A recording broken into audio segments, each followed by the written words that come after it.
अस्सलाम वालेकुम नाज़रीन, मैं हूं मंसूर अली खान। अपने रियल चैनल के ऊपर आपको खुश आमदीद कहेंगे ना। अच्छा जी, सबसे पहले जो पिछले 12 घंटे में जो पाकिस्तान इस वक्त एशिया कप के अंदर खेल रहा है और उस वाले से डेवलपमेंट्स क्या हुई हैं वो ज़रा मैं आपको पहले अपडेट कर दूं। उसके बाद मेरे पास जो खबरें आई हैं मैं उससे भी आपको अपडेट करूंगा कि मैं ये क्यों कह रहा हूँ आने वाले चंद घंटे जो हैं वो बड़े इंपॉर्टेंट हैं। सबसे पहली बात यह कि मैच रेफरी एंडी पाइक्राफ्ट जो है उनको एशिया कप के मैचेस से हटाने के हवाले से पाकिस्तान ने अपनी एक पोजीशन ली। पाकिस्तान ने कहा कि जनाब इन्होंने ज्यादती की है, इनको सलमान अली आगा को नहीं कहना चाहिए था कि जनाब आप हैंडशेक नहीं करेंगे। लेकिन उसके ऊपर जो काउंटर आर्गूमेंट दिया गया इंडिया की जानिब से वो ये था कि जनाब ये ज़रूरी नहीं है कि आप जो है वो हैंडशेक करें, ये कहीं पे लिखा नहीं हुआ, ये कोई कानून जो है वो ये नहीं कहता, तो आपने नहीं करना तो आप ना करें, बिल्कुल ठीक है। लेकिन इसका काउंटर आर्गूमेंट एक वैसे एक मेरे पास भी है, वो ये है कि उसके बाद कौमी तराना जो है वो गाया जाता है, दोनों मुल्कों का गाया जाता है। मैंने पिछले मैच में एक्चुअली ये चीज़ नोट की थी कि पहले पाकिस्तान का गाया गया था और उसके बाद इंडिया का गाया गया था। तो क्या होगा अगर अगली दफ़ा पहले पाकिस्तान का कौमी तराना पढ़ दिया जाए और जब इंडिया की बारी आए तो पाकिस्तान की टीम ही वहां से वॉकआउट कर जाए? फिर ये भी तो किया जा सकता है ना। अगर आपने इस तरह की हरकतें करनी है तो फिर सारी करना शुरू कर दें, उसमें ऐसी कौन सी बात है। पाकिस्तान ये भी कर सकता है, पाकिस्तान जो है वो और बड़े तरीके से जो है वो स्नब कर सकता है अगर करना चाहे तो, ऐसी कोई बात नहीं है। मतलब अगर जिसे कहते हैं ना आपने खिलारना है तो फिर और जितना मर्जी खिलार लो, जितना मर्जी इसको बड़ा कर लो, तो करने को तो जो मर्जी कर लें। अच्छा, अब इशू ये हुआ है कि पिछले 12 घंटे के अंदर एंटी पाइक्राफ्ट जो है उसको हटाने के हवाले से आईसीसी ने ये कहा है कि नहीं जी हमने इसको नहीं हटाना, ये नहीं हटेगा, यही मैच रेफरी रहेगा, क्योंकि मैच रेफरी की अपॉइंटमेंट की जो जिम्मेदारी होती है वो होती है आईसीसी के पास। और आईसीसी जो है वो ये कहता है कि जनाब हम किसी टीम की मर्जी के ऊपर ये डिसाइड नहीं कर सकते कि कौन मैच रेफरी होगा तो कौन नहीं होगा, ये फैसला जो है वो आप नहीं कर सकते। तो इसलिए एशिया कप के लिए हमने उनको डेजिग्नेट किया हुआ है, वही मैच रेफरी रहेंगे, उनके अलावा जो है वो कोई और नहीं होगा। अच्छा, मैंने पाकिस्तान क्रिकेट बोर्ड से जो है वो इस चीज़ को कंफर्म किया। मुख्तलिफ टेलीविजन चैनल्स के ऊपर जो है वो ये खबर भी चलती रही कि जनाब एक मिडिल वे जो है वो ये निकाला जा रहा है कि शायद रिची रिचर्डसन को जो है वो पाकिस्तान के मैचेस के लिए लाया जाए। रिची रिचर्डसन जो है वो बड़े ज़बरदस्त वेस्ट इंडीज़ के बैट्समैन हुआ करते थे, अब वो भी आईसीसी के पैनल के ऊपर मौजूद हैं मैच रेफरीज के। तो इंडियन मीडिया ने ये रिपोर्ट किया कि जी एक मिडिल वे जो है वो ये सोल्यूशन भी निकाला जा रहा है कि रिची रिचर्डसन को लाके उनको मैच रेफरी पाकिस्तान के मैचेस के लिए बना दिया जाए। लेकिन मेरी बात हुई है पीसीबी के आला ओहदेदारों से, उन्होंने मुझे कंफर्म किया कि जी ऐसी कोई ऑप्शन जो है वो टेबल के ऊपर मौजूद नहीं है। सो इसलिए इसको डिस्कस करना या कंसिडर करना जो है वो भी आउट ऑफ द क्वेश्चन है, ऐसी कोई बात नहीं, ये फेक न्यूज़ है। एक बात। दूसरी बात ये उन्होंने जो मुझे ये कहा, उन्होंने कहा जी देखें ये जो एंडी पाइक्राफ्ट के हवाले से जो बात थी ना कि इसको हटा दें वरना हम जो है वो ये नहीं करेंगे, तो ये आईसीसी को जो है वो उनसे उम्मीद लगाना ये भी एक बेवकूफ़ी है। इसकी वजह यह कि आईसीसी का सदर कौन है? वो है जय शाह। जय शाह कौन है? अमित शाह का बेटा। अमित शाह जो वजीर दाखिला है, नरेंद्र मोदी का राइट हैंड है। मैं सिर्फ आपको थोड़ी सी हिरारकी एक समझा दूं कि नरेंद्र मोदी का साया, नरेंद्र मोदी का second in command, Narendra Modi के बाद इंडियन गवर्नमेंट में अगर कोई शख्स ताकतवर है, तगड़ा है, तो वो है अमित शाह, जो कि एक्चुअली इसका नरेंद्र मोदी के साथ साथ होता है। और उसी का बेटा जय शाह जो है वो पहले भारतीय क्रिकेट बोर्ड का सरबराह बना और उसके बाद इस वक्त ये सीट जो है आईसीसी की वो उसके पास है। तो उन्होंने मतलब पाकिस्तान क्रिकेट बोर्ड के जराये ने मुझसे बात की, उन्होंने कहा कि अगर ये एंडी पाइक्राफ्ट जो है वो इतना एंड तक गया है या इतनी एक्सट्रीम उसने ये पोजीशन ली है जाके कि उसने पाकिस्तानी कप्तान को ये कह दिया कि भाईजान आप हाथ ना मिलाइएगा, तो इसकी वजह यह है कि उसको पीछे से इंडियन चाबी आई है, इंडियन चाबी ने उसको जो है वो चाबी दी गई है, जिसकी वजह से वो यहां तक गया है। और इसलिए क्योंकि उसने ये सब कुछ किया और क्योंकि अब पाकिस्तान की जानिब से सारे ये प्रेशर डेवलप किया जा रहा है एंडी पाइक्राफ्ट के हवाले से कि जी इस मैच रेफरी को यहां से हटाएं, तो उसके पीछे भी पूरी इंडियन लॉबी खड़ी हुई और वो उसे सपोर्ट करिए कि तू जम के खड़ा रहा, कुछ नहीं होता, इसी तरह ना लेंगे। असल कहानी ये है। तो वरना ऐसी कोई बात नहीं है, मतलब एतराज़ात होते हैं, अंपायर्स के ऊपर एतराज़ात होते हैं। डैरर हेल के ऊपर जो है वो एक माजी का एक अंपायर था, उसके ऊपर भी एतराज़ात हुए। अच्छा, ये एंडी पाइक्राफ्ट के हवाले से माजी के अंदर भी ये पाकिस्तान के अगेंस्ट जो है वो इस तरह की हरकतें करता रहा है, तो एक बायसनेस। अच्छा, दूसरी बात ये वैसे भी इसका ताल्लुक जो है वो जिम्बाब्वे से है। जिम्बाब्वे के क्रिकेटर्स या जिम्बाब्वे का क्रिकेट बोर्ड या जिम्बाब्वे की cricket team scheme of things के अंदर इंटरनेशनली कहाँ पे फीचर करती है, मेरे ख्याल में मुझे आपको बताने की जरूरत नहीं है, हिस्ट्री खुद बताती है, आपको खुद पता है। उनके ऐसा सच कोई वैल्यू नहीं है। वरना आमतौर पे मिसाल के तौर पे पाकिस्तानी अंपायर अलीम डार हैं, उनका ताल्लुक पाकिस्तान से था, पाकिस्तान क्रिकेट बोर्ड के साथ था, बाद में भी रहा। जब उन्होंने बतौर अंपायर वो रिटायर हो गए तब भी वो एक पाकिस्तान क्रिकेट बोर्ड के अंपायर थे, तो उनकी एक बड़ी एक इंपॉर्टेंस थी, क्योंकि जाहिर बात है पाकिस्तान खुद जो है वो क्रिकेट का एक पावर हाउस है।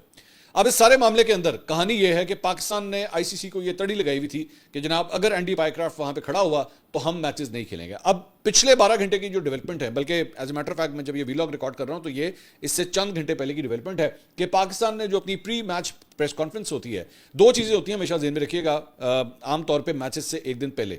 एक तो प्री मैच प्रेस कॉन्फ्रेंस होती है जिसमें आमतौर पर कोई एक खिलाड़ी या आपका कोच या कोई कप्तान या आपका मैनेजर, कोई एक शख्स टीम को रिप्रेजेंट करते हुए जाके प्रेस कॉन्फ्रेंस करता है और उससे सवाल किए जाते हैं, जी आप पिच को किस तरह देख रहे हैं, कल क्या होगा, स्पिरिट कैसा है, टीम में चेंजेस कौन सी हैं, आपके ख्याल में पिछले मैच में कौन सी गलतियां हुई, अगले मैच की क्या प्लानिंग है। इस तरह की एक जेनरिक किस्म के क्वेश्चन आंसर्स जो है वहां पे होते हैं।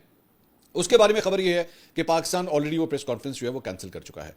तो एक चीज तो पाकिस्तान ने कैंसिल कर दी है। दूसरी चीज जो होने जा रही है वो है जनाब ये जो पाकिस्तान की प्रैक्टिस है।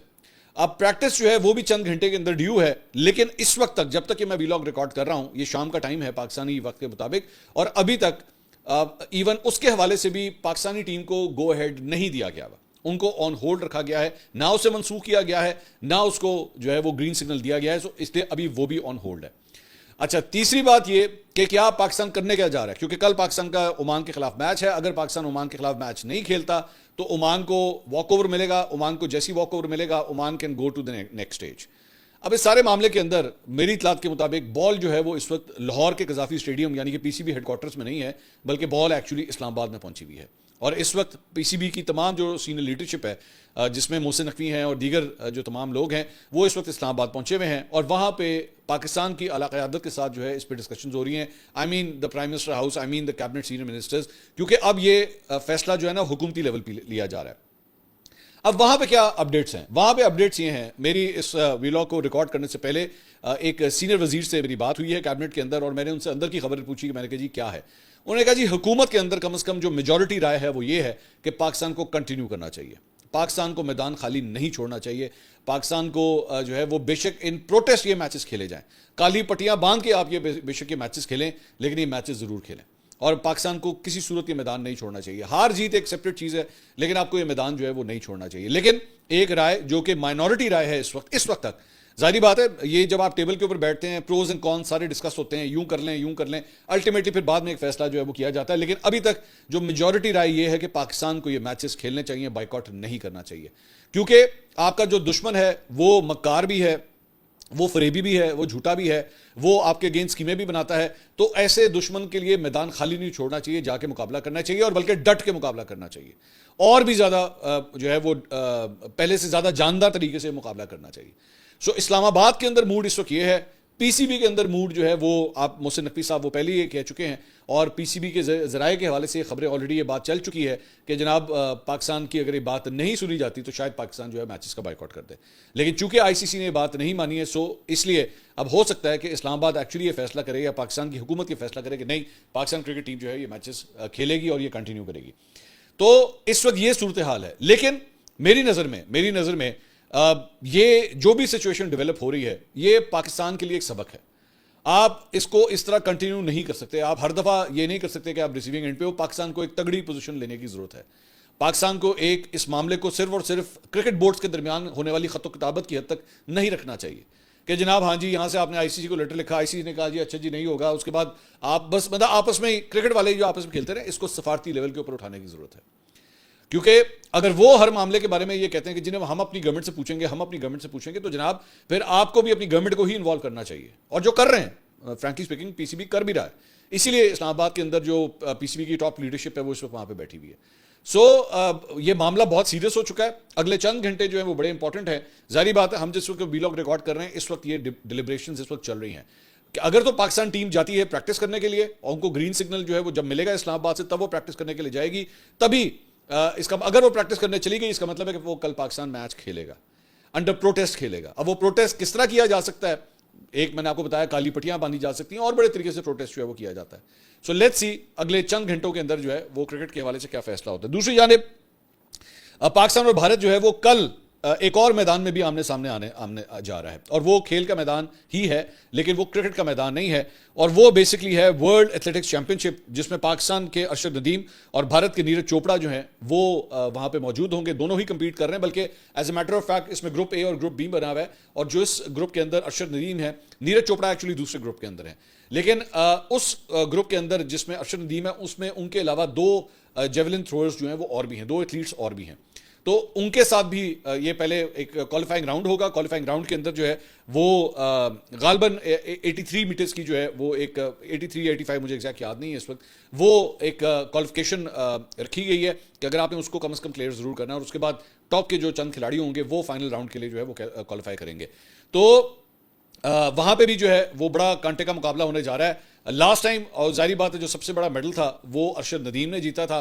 नीरज चोपड़ा भी जो है वो कोई कम नहीं है, बड़े अच्छे एथलीट हैं, लेकिन वहां पे भी पाकिस्तान और भारत जो है वो आमने सामने होने जा रहे हैं। दुआ कीजिए कि अरशद जो है वो इंशाल्लाह वहां से जरूर कामयाब लौटें। तो खेल के मैदान के हवाले से तो ये खबर है। जहां पे एक ये सब कुछ चल रहा है, वहीं पे एक और मामला जो इंडिया से रिलेटेड है वो ये है कि स्टेट्समैन एक मीडिया आउटलेट है, उसने ये खबर दी है कि नरेंद्र मोदी की क़यादत में एनडीए हुकूमत के इस फैसले ने बड़ा तनाज़ा खड़ा कर दिया है कि भारत पाकिस्तान क्रिकेट मैच की इजाज़त दे दी गई, लेकिन सिख यात्रियों को पाकिस्तान में वाक़ ननकाना साहब जाने की इजाज़त नहीं दी गई है। इस फैसले पर पंजाब के हुक्मरान आम आदमी पार्टी और अपोजिशन जमात श्रोमणी अकाली दल दोनों ने मरकजी हुकूमत के दौरे म्यार के ऊपर जो है वो सवालात उठाए हैं। अकाली दल के रहनुमा सुखबीर सिंह बादल ने वफाकी वजीर दाखिला अमित शाह से अपील करते हुए कहा है कि वो वजारत दाखिला के 12 सितंबर के हुक्म पर नजरसानी करें, जिसमें रियासती हुकूमतों को ननकाना साहब जाने वाले जत्थों की दरख्वास्त से कबूल ना करने की हिदायत की गई थी। इजाजत ना देना सिखों के मजहबी जज्बात को ठेस पहुंचाएगा। अमित शाह को लिखे गए खत में एशिया कप में भारत पाकिस्तान मैच का हवाला देते हुए बादल ने कहा कि चूंकि पाकिस्तान और भारत के दरमियान खेलों के ताल्लुकात बहाल हो गए हैं, इसलिए सिख अकीदतमंदों की सहूलत के लिए करतारपुर कॉरिडोर भी दोबारा खोला जाना चाहिए। अब उनका बेसिकली पॉइंट यह है कि भाई आप खेल के मैदान में जाके पाकिस्तान का तो सामना कर रहे हैं, तो हमें अपने मजहबी फ़राइज़ सरंजाम देने के लिए आपने बॉर्डर क्रॉस करके सिर्फ ननकाना साहब तक आना है। और जब मैं आपको थोड़ी सी इसकी डिटेल बता दूं कि बेसिकली ये सिर्फ इनको एक दिन का वीज़ा होता है, ये सुबह एंटर हो सकते हैं और शाम को 4-5 बजे से पहले इनको बॉर्डर क्रॉस करके वापस जाना होता है। ये भी नहीं होता कि ये आके पाकिस्तान में रह सकते हैं, ये सिर्फ आते हैं, अपने मजहबी अकायद जो है उसको पूरा करते हैं और उसके बाद इनको वापस जाना होता है। तो सिख बरादरी जो इंडिया के अंदर मौजूद है, वो इस वक्त उनको इजाज़त नहीं मिली हुई इंडियन गवर्नमेंट की जानिब से बॉर्डर खोलने की, और जिसकी वजह से उन्होंने जो आना है आइंदा चंद हफ्तों के बाद यहाँ पर उसकी उन्हें इजाज़त नहीं मिल रही, जिसके ऊपर इन्होंने शदीद गमो गुस्से का इजहार किया है।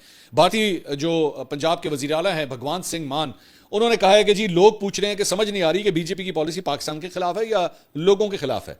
पाकिस्तान से किसी फनकार को फिल्म में काम करने के लिए लिया गया जो पहलगाम वाक़े से पहले की शूटिंग है, कहा गया वो फिल्म रिलीज नहीं होने देंगे और वरना इस मुल्क को इसको हम मुल्क का गद्दार कहेंगे। उन्होंने कहा पूरे मुल्क में उनकी ट्रोल आर्मी पीछे लगे कि ये तो गद्दारी है। वज़ीर आज़म नरेंद्र मोदी भी कहते हैं कि खून और पानी एक साथ नहीं बह सकते, फिल्म रोकी गई तो नुकसान प्रोड्यूसर और फनकारों का हुआ। जो कल मैच हुआ उसका प्रोड्यूसर बड़े साहब अमित शाह का उन्होंने कहा बेटा है, उनको नुकसान नहीं होना चाहिए। फिल्म तो पहले की शूटिंग थी जो रिलीज नहीं होने दी गई, मगर कल वाला मैच तो लाइव था। अब उनका मीडिया कह रहा है कि कितनी बड़ी बात है कि हाथ नहीं मिलाया, क्या इससे ऑपरेशन सिंदूर आप जीत गए? यानी कि जो आपने हाथ नहीं मिलाया वो अपने इंडियंस को ही कह रहा है कि आपने अगर हाथ नहीं मिलाया तो इसका मतलब क्या आप ऑपरेशन सिंदूर जीत गए? समझ नहीं आता मैच कराने की क्या मजबूरी थी, मैच खेलने का हिस्सा तो पाकिस्तान को भी जाएगा। सरदारों से क्या कसूर हो गया है कि उन्हें पाकिस्तान इबादत के लिए नहीं जाने देते? अगर मैच खेल सकते हैं तो करतारपुर इबादत के लिए जाने देने में क्या हर्ज है? क्या सारा कुछ आपकी मर्जी से चलेगा? अफगानिस्तान में आफत आई तो 1 मिनट में पैसा पहुंच गया, पंजाब में आफत आई मगर अभी तक एक पैसा नहीं आया। तो पंजाब के जो वज़ीर आला हैं उन्होंने अपनी ही हुकूमत के ऊपर जो है बड़ी शदीद तनकीद की है कि आप ये किस किस्म की आपने पॉलिसी बनाई हुई है जो सिखों के खिलाफ है। एक्चुअली पाकिस्तान दुश्मनी में आप सिखों के खिलाफ भी जो है वो जाना शुरू हो चुके हैं। पाकिस्तान ने हमेशा ज़हन में रखिएगा कि सिखों की बहुत रिस्पेक्ट की है, उन्हें बिल्कुल अपना भाई समझा है। कोई भी सिख हों, चाहे वो पाकिस्तान में रहते हों या इवन इंडियन पंजाब के अंदर भी रहते हों, हमने हमेशा उनको बहुत रिस्पेक्ट दी है। मैं आज से तकरीबन 1.5-2 महीने पहले मैं गया था करतारपुर, और वहाँ के जो ज्ञानी साहब थे गोविंद सिंह साहब, मेरी उनसे मुलाकात हुई थी, उनकी फैमिली से भी मुलाकात हुई थी। क्या खूबसूरत जज्बात थे उनके पाकिस्तान के लिए। और उन्होंने मुझे बताया कि यहाँ पे जब सिख यात्री क्रॉस करके आते हैं तो वो इतना अच्छा फील करते हैं यहाँ पे, क्योंकि ये इनकी बड़ी पुरानी, मैं आपको बड़ी एक इंटरेस्टिंग स्टोरी करतारपुर के हवाले से बताता हूँ कि जब ये करतारपुर का ये कॉरिडोर नहीं बना था और सिख यात्रियों को यहाँ पे आने की इजाज़त नहीं होती थी, तो इन्होंने बॉर्डर के दूसरी तरफ इंडियन साइड के ऊपर जो है वहाँ पे एक अपनी वहाँ पे एक जगह बनाई हुई थी और वहाँ से इन्होंने दूरबीन लगाई हुई थी, और ये दूरबीन से दूर से जो है वो करतारपुर की ये जो जगह है इसको सिर्फ इसकी ज़ियारत वहाँ से करते थे, इसको वहाँ से ये देखते थे। सिर्फ इसलिए कि उनको यहाँ पे क्रॉस करने की इजाज़त नहीं होती थी। और लेकिन उसके बाद पाकिस्तान ने जो है इस मामले में कॉपरेट किया, पाकिस्तान ने जो है उसके लिए कॉरिडोर डेवलप किया, ये वीज़ा रिलीजियस वीज़ा सिस्टम जो है वो लेकर आए और बड़ा खूबसूरत सिस्टम वहाँ पे बना हुआ है, जो कि मुझे याद है इमरान खान साहब के दौर के अंदर जो है ये बना था और उस वक्त इमरान खान साहब ने बतौर वज़ीर आज़म इसका इफ्तिताह किया था और ये सिख यात्रियों के लिए बड़ी अच्छी फैसिलिटी जो है वहाँ पर बनाई गई थी। लेकिन वही इंडियन हरदर्मी है, हमने ज़हन में रखिएगा कि इवन इस जंग के दौरान हमने बॉर्डर नहीं बंद किया था, ये बॉर्डर उनकी तरफ से बंद हुआ था। हमने उस जंग के दौरान भी यही नहीं कि हमारी तरफ से कोई ममानियत है, ममानियत उनकी तरफ से है। उन्होंने अपने लोगों को रोका हुआ है, अपने सिख यात्रियों को रोका हुआ है कि वो पाकिस्तान नहीं आ सकते। हमारी तरफ से किसी किस्म की कोई ममानियत नहीं। तो पाकिस्तान हमेशा अमन की बात करता है, दोस्ती की बात करता है, लेकिन ये कमबख्त जो वहाँ पे बैठे हुए हैं, ये जंग के शदाई हैं, ये जंग के जरिए ही जो है वो अपनी सियासत करते हैं, खून खराबे के जरिए सियासत करते हैं और वो नफरत आपको क्रिकेट के मैदान के अंदर भी जो है वो नजर आती है।